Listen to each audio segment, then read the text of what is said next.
This was an op-ed that just came out a couple of days ago on the New York Times from the Surgeon General. Why, Surgeon General, do you know the name of the Surgeon General by any chance? I remember Jocelyn Elders for one particular reason, and then she was asked to step down. Was she the masturbation one? Yes. You do too, apparently. Surgeon General Jocelyn Elders. On Friday, she was forced to resign because of comments she made about masturbation. The issue, masturbation. Masturbation that proved too much, not apologizing for her masturbation. Promotion of masturbation. I was a big Good fan. friend of the show. Good friend of the show.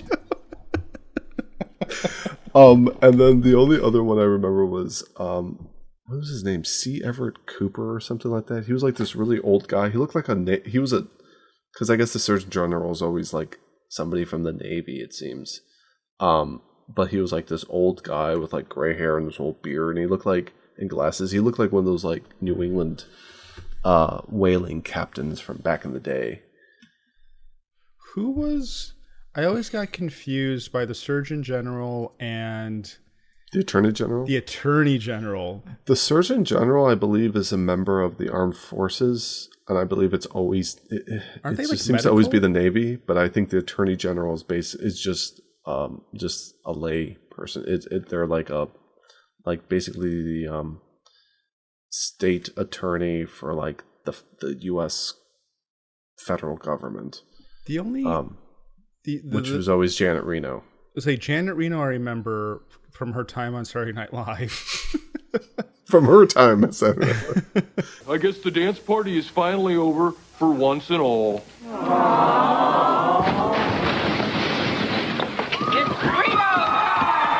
This is Dr. Vivek H. Murthy. Which... Vivek? Vivek? From Morrowind? Dr. Murthy is the Surgeon General. I don't know. Marthy. Vivek Marthy. Murthy. Or Murthy. Wait, it's Vivek a U. Marthy? Oh, okay. There you go. I got you. Vivek Murthy. It's funny that we don't know who this is. Never heard of him. Vivek I know from like Elder Scrolls. But it's spelled V-I... I think V-A-C, I think? Anyway, he has thoughts on children using social media. Oh, another boomer. The mental health crisis among young people is an emergency, and social media has emerged as an important contributor. Adolescents who spend more than 3 hours a day on social media face double the risk of anxiety and depression symptoms, and the average daily use in this age group as of the summer of 2023 was 4.8 hours. Additionally, nearly half of adolescents say social media makes them feel worse about their bodies. Okay, I thought you were going to say something. No, continue. Okay. Continue. It is time to require a Surgeon General's warning label on social media platforms, stating that social media is associated with significant mental health harms for adolescents. A Surgeon General's warning label, which requires congressional action, would regularly remind parents and adolescents that social media has not been proved safe. Evidence from tobacco studies show that warning labels can increase awareness and change behavior. When asked if a warning from the Surgeon General would prompt them to limit or monitor their children's social media use, 76% of people in one recent survey of Latino parents said yes. That's a very specific... Very pinpoint group for some odd reason. So they want to put a label. I assume when you launch Instagram, it would pop up like a pack of cigarettes and have like a photo of a dead kid. Or just a photo of a depressed child and say social media has been shown to promote anxiety and depression. Is it kind of like when you, like, I know like for a lot of video games now that they do is like the following game has blah, blah, blah, blah. It also has some very thematic flashing of light in the game. If you have some issues, epileptic seizures, please blah, blah, blah. That type of thing. It's interesting, though, that they said that putting on labels on cigarettes changed behavior when I would argue and say that it was probably the skyrocketing price of tobacco, along with, other means of having nicotine fills, like, your e-cigarettes, your Juuls, you got the chewing stuff, and also a lot of legalization of marijuana, which they're like, oh, I can do this instead. I think vaping probably did more to curb cigarette sales than warning labels on, and also making it you can't smoke anywhere. That's another big thing. You have to go outside to smoke. You even in like my last apartment building, and even I don't really know what the rules are here, but my last apartment building, you couldn't smoke in the building. You couldn't smoke on your balcony. Yeah, it was just regulations. Yeah, more than warning labels specifically. Right, it got regulated out of normalcy, and plus people were more health conscious about cigarette smoke. Never mind. So the question is, and as a parent, yes, your children don't use social media, but they use tablets. They have tablets, which don't have any type of like social media apps on it. It's pretty much just educational things. Primarily, it's like PBS type of. So they're saying this is primarily focusing on teenagers. Legislation from Congress should shield young people from online harassment, abuse, and exploitation, and from exposure to extreme violence and sexual content that too often appears in algorithm-driven feeds. Sure, I agree. I don't know that this would be effective. Do you think that this would affect parents at all? Do you think that having a label would make parents be like, "Oh, wait, no, maybe we shouldn't let you use this app"? Okay. If the parents are so oblivious as to the stuff that's going on apps, which many of them most likely utilize themselves and allow their children to use that same account, or have to set up like an account for the kid on this thing, then this won't do a matter at all whatsoever. It's another one of those cases of like the parents are incapable of parenting, and the government has then taken it upon themselves to basically do their parenting for them. It's very similar to the whole way that we ended up having the RCAA, what was it, RCAA or whatever it's called, when they put the warning labels on. RCI, thank you. For the record labels, putting on that label that says explicit lyrics, which now nobody cares about. We ended up doing MPAA before it was the MPA, created the ratings for films. We had it also then later on in the 90s for television. Video games is the best example. It's like, oh, this is a highly graphic video game, blah, blah, blah. And it's like, yeah, but people are still going to buy it. And a lot of parents are just completely clueless about what some of the stuff is. So, and I don't think until you put a regulation in, so like, I think of all of those, movie theaters were the most enforced, because the box office people would say, I need to see your ID before you can go in. And that was almost like mandated by the theaters. Meanwhile, it was like 9 times out of 10 going to buy a CD or a video game, you weren't going to get carded for that. No, I did get carded one time for a video game at a GameStop. It was very odd.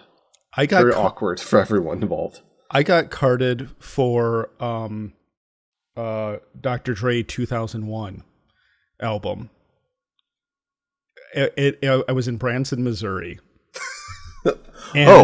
And I went. Dr. Dre following out there guy, by the way. Well, I think they just were more cognizant of the fact that I was like in Chicago, in the Chicago suburbs. Nobody at Sam Goody gave a shit about a teenager, 16-year-old buying a rap album. But in Branson, Missouri, they were a little bit more like, I don't know about this. And I think I was maybe I was like 17. I think I was like a junior in high school. I was with my family, and my mom is like, I don't fucking care. He's like, have you seen what this kid watches and listens to and reads? It's terrible. Yeah. Look at how good I turned out. Look at Alex. I feel like that's like 2001 is what Shoji Tabuchi listens to in the green room to get pumped up for his shows. Thing things just ain't the same for gangsters. But yeah, until they start being like, you need to put in your credit card information or your driver's license information, which the Europoors are doing, yes, or at least attempting to do. And see, I'm so conflicted on this stuff because I don't want, and I'm strictly opposed to doing that, to being like, you need to put in your driver's license. And I mean, even like Elon Musk wants to have zero anonymity online and wants to have everything tied to like your driver's license number. That's scary. That's really fucked up. Yeah. But at the same time, there is something, I do believe that there is something going on with teenagers and social media that is demonstrably unhealthy, yeah, and damaging to their well-being. You know, we had the internet when we were 14 years old, but we didn't have social media. And if you wanted, you made a very concerted effort to put yourself out there at 16 years old. Right. We were too busy looking at Rotten. We were looking around, but like in our case, to be fair, when we were 18, we were doing Otaku no Radio, and we were putting ourselves way out there, you know, more so than I remember when taking a photo of yourself and sharing it with somebody online was mega taboo. Like you didn't even ask for people's pictures online. Yeah, because the only way you really interacted with people online was chat rooms, which is always anonymous. Text-based chat, or maybe emails, which was kind of a way of, there's a bit of a delay there with, responding to it. But you can still be kind of anonymous in that, Sure, but like, and it's also, it wasn't tied to, like it was much more like people, you might know each other's names, but you didn't know everything else beyond that was separate. Now it's like super mega accessible. You're expected to have your photo public. You're expected to have some sort of social media presence online, which a lot of companies, if you ever apply for a job and they do background checks, they will go through all your social media accounts, or at least attempt to, and stuff, to see whatever stuff. And it's kind of like they honestly red flag a lot of people, qualified candidates, if they actually don't find any type of social media where they're like, we didn't find anything useful. There was like, an IRC thing years ago, but it's like, they kind of pursue it a little bit more, being like, we noticed that there's no social media. It's like, well, because people have seen as over the years, like it's not a healthy thing. A lot of the stuff that they mention on here with like this stuff, that's stuff that adults also have to deal with. Just because you're not a teenager anymore doesn't mean that any of that like peer pressure, bullying, and whatever stuff ceases to exist when you're an adult. It becomes more pinpoint, a lot more finer, and much more refined in terms of, instead of just being a blatant like, teenager way of doing stuff. But it does exist in many aspects as adults. The fact that they want to do, I think this also has to do with the whole TikTok thing, where they want to ban TikTok, and I kind of get the feeling where I feel like the government, since it wants to do this thing, I think that they want to actually have more direct control over TikTok domestically, rather than just letting like a foreign entity have that. I mean, for various types of reasons, because we all know that many times Google and Facebook and other things have been in bed with the U.S. government in various facets. I guess segueing a little bit from this topic to TikTok, I guess it comes down to, who do you want to spy on you? Do you want your government to be spying on you, or do you want a hostile foreign government to be spying on you? And if I'm the United States government, obviously I'm going to be like, no, this can't happen.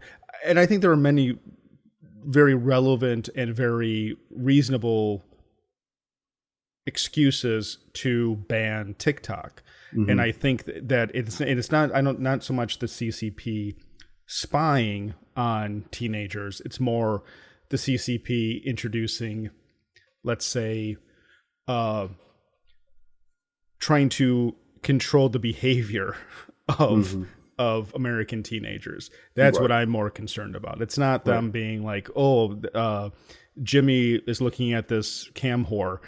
who cares about that? It's more like, oh, what if we do a similar cam horror that will speak to this demographic about how great Mao is, Yeah.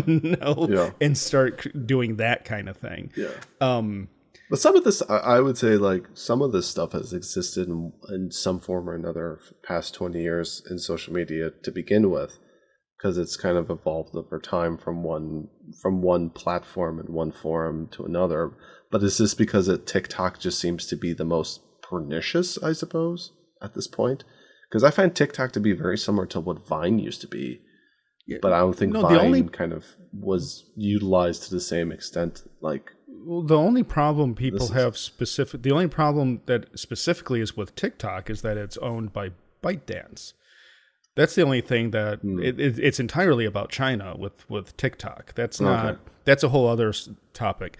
This stuff is more like Instagram, or I don't know. I feel like in a lot of ways, social media is burning itself out every cycle. Mm-hmm.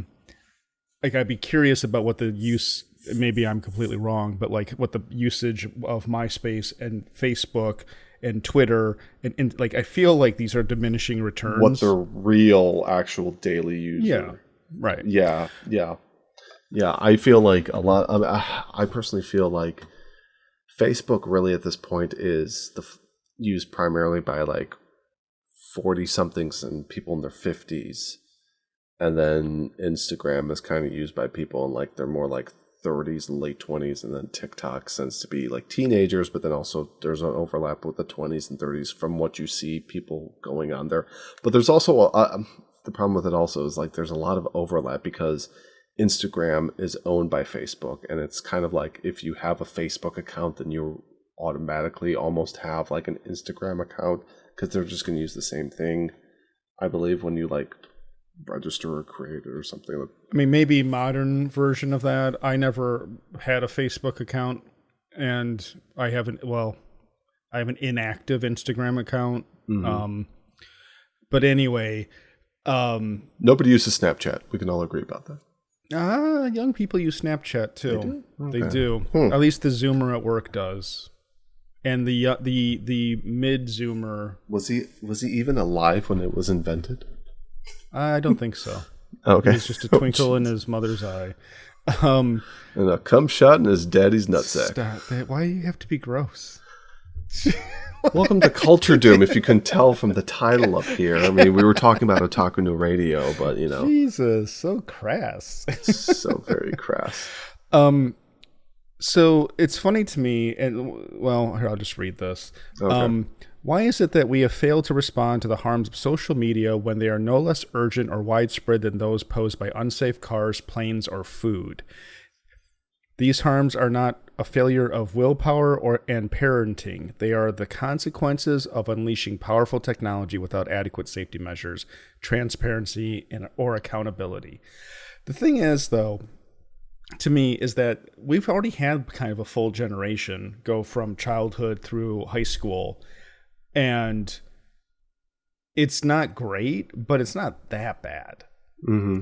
And I always think about video games. And when video games were new and everyone was clutching their pearls, there was that dumb lawyer who eventually got disbarred. Jack Thompson kicking up shit, thinking that he was going to save the world by getting video games banned, and now still pops up from time to time. Video games are more pervasive than ever before, and it has been like irrefutably established that video games in and of themselves do not cause violence any more than books do, or comic books, or movies, or any other form of Dungeons and Dragons, when they had the whole satanic panic back in the 80s. So the only thing is that while I am concerned about social media in particular, and there are things that are different with social media versus video games and all that stuff because of how personal it is. I do take pause and wonder if we're in a new era of parents feeling confused and not knowing what's going on and looking for a scapegoat to say, this is why my kid's depressed. Yep. This is why my kid's violent. This is why my kid's whatever. Yep. Yep. It's that also is that constant cycle, like you said. It's just if you're gonna have kids, you end up having kids, and you have to take responsibility for them. You don't just set them on your coffee table like it's some fancy book decoration. Yeah, it's not decoration. They're not Funko Pops that you keep in a box and you display and think it's going to make money in the future when There it's are going some to turn into a parents- Beanie Baby. There are some parents who definitely think that way. So I hope that in the near future we can figure out what's going on and make a better world for all of the children. Yeah. But until then, we'll just have X and e-thoughts Yeah. Good old detox. advertising to your kids. Yeah. And really, I feel like some of this stuff might be a little bit of fear mongering because, like we might have said, we've had so many different social media platforms and apps and stuff that pop up, which people don't even, that they're not around anymore. They're dead and vacant. They've been, overshadowed by successors and such like that. Well, It's just, this too shall pass. And we had MySpace, which was basically the first major mainstream social media platform, right? Yeah. And no one I knew fell into horrible depression because they weren't in somebody's top 8. Yeah. And this was our first exposure to this kind of hierarchy and being ranked by your friends and all that kind of stuff. Right. And so we didn't have any trouble. No. There's a full generation of kids who did it from childhood through high school, and they seem to be doing fine. And in some ways, they're doing better than the millennials. Yeah, that's true. Yeah. So anyway.